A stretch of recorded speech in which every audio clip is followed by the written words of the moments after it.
In this tutorial video, we're going to go for hamstring iso holds. So this is an isometric position. Isometric just means that when you contract a muscle, there's no lengthening or shortening phase. It's held in a fixed position. These are brilliant for knee rehabilitation, particularly on the posterior side of the leg, the back side, where we're trying to develop a little bit of hamstring strength. Okay? So your hamstrings are muscles that sit on the back of the leg, and they flex the knee, which is this pattern here. Now this exercise can be performed on the wall, stood up, or it can be performed on the floor. I'll show you both.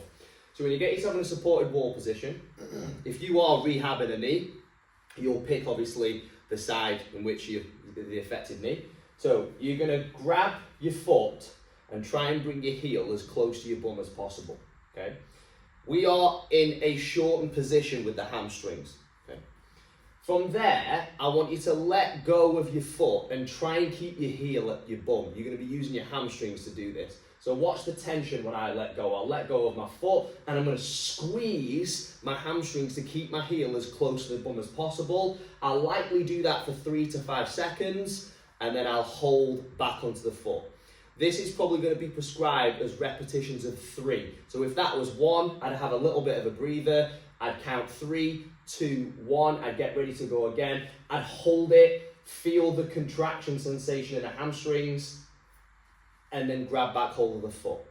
Now, if you have poor knee flexion and you just can't get your knee up that high, if you're at home, you could use a band, you could use a tie, a dressing gown robe, just something to hook onto the leg to keep it up there if you really struggle in pulling it up. But the whole idea is that we're using the hamstring to keep the heel high. Now, the floor variation is exactly the same, but you'll just come prone onto the floor. You'll grab hold of the foot, keep the heel into the bum, and then you'll let go and you'll squeeze to keep the hamstring there. And then perform that for the prescribed amount of repetitions on the program. I'd probably say the floor is easier because gravity isn't acting down on it as much. So either choose the floor or the wall, or whichever one that we've discussed that I've given you. But it's a brilliant exercise for developing bodyweight hamstring control and strength.